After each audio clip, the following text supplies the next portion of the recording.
연봉 3천억 원 받은 구글 CEO 피차이. 칼럼 3,519. 연봉 1억.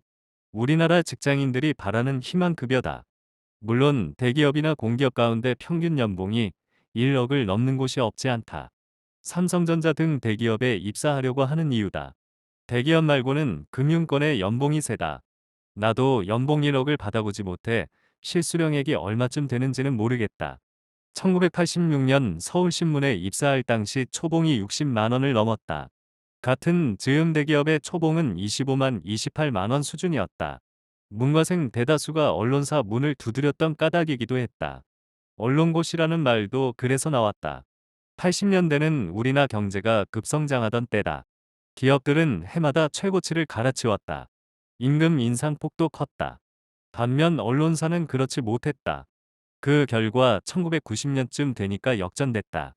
대기업 연봉이 신문사 연봉을 웃돌았다. 입사 당시 선배들의 말이 기억난다. 친구들에게 술을 많이 사라. 나중에 얻어먹으려면 신문사 초봉이 많아서 그랬을 터. 하지만 지금 언론사들은 박봉에 시달린다고 하겠다.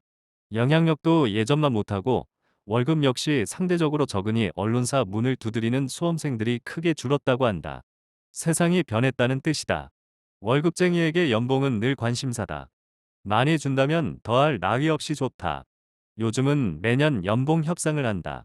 젊은 친구들의 경우 연봉을 더 주면 미련 없이 직장을 옮긴다. 이를 탓할 수도 없다. 이들을 붙잡으려면 연봉을 더 주어야 하는데 그렇지 못하면 사람을 빼앗길 수밖에 없는 처지다. 특히 IT 업계는 인력 이동이 잦다. 최근 한 기사가 눈에 들어왔다. 구글 CEO의 연봉이 3천억 원에 이른다는 것. 웬만한 중견기업 연간 매출액 규모여서 더욱 놀랍다. 미국이니까 가능한 얘기인지도 모르겠다. 구글이 비용을 줄이는 가운데 경영진은 거액의 주식 보너스를 받았다. 순다르 피차이 최고 경영자 CEO는 3년마다 받는 거액의 주식 보너스 덕에 지난해 연봉이 2억 2,600만 달러 약 3,010억 원에 달했다.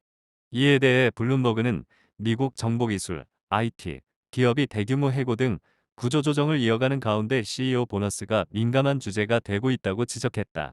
구글 직원들의 지난해 평균 연봉은 약 28만 달러 3억 7천만 원 정도인데 피차이의 연봉은 이보다 800배가 넘는 수준이라 이슈가 되었다.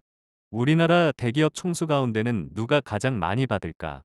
지난해 재계 20대 그룹 총수 중 이재현 CJ그룹 회장이 제일 많은 보수를 받은 것으로 나타났다. 이 회장은 2021년에 이어 2년 연속으로 연봉킹에 올랐다. 주요 기업이 공시한 지난해 사업보고서에 따르면 이재현 회장은 지주사인 CJ 주식회사에서 106억 4,400만 원, CJ 제일제당에서 72억 9,400만 원, CJ 엠무에서 41억 9,800만 원 등 총 221억 3,600만 원의 보수를 받았다. 전년 218억 6,100만 원 보다 2억 7,500만 원 늘었다. 이 회장 다음으로 많은 연봉을 받은 재계 총수는 정의선 현대차그룹 회장 106억 2,600만 원, 구광모 LG그룹 회장 94억 7,800만 원, 신동빈 롯데그룹 회장 92억 3,600만 원, 김승현 하나그룹 회장 90억 원, 허태수 GS그룹 회장 67억 1,600만 원, 박정원 두산그룹 회장 64억 8,100만 원 등이었다. 전문 경영인 중에도 스톡옵션이나 퇴직금 등을 포함해 100억 원대를 받는 고액 연봉자가 나왔다. 조수용, 여민수 카카오전 공동대표가 스톡옵션 행사로 각각 364억 4,700만 원, 급여 6억 8,500만 원, 334억 1,700만 원, 급여 4억 5,600만 원을 받아 화제가 됐다. 박성욱 전 SK 하이닉스 부회장이 179억 원, 조대식 SK 수펙스 추구협의회 의장이 70억 2천만 원, 한종희 삼성전자 부회장이 46억 3,500만 원을 각각 받았다. 한국의 기업 총수나 전문 경영인 연봉은 피차이에 비해 훨씬 적다. 재계 순위 1위인 삼성의 이재용 회장은 2017년부터 무보수 경영을 이어가고 있다. 이들의 연봉은 발표될 때마다 관심을 모은다.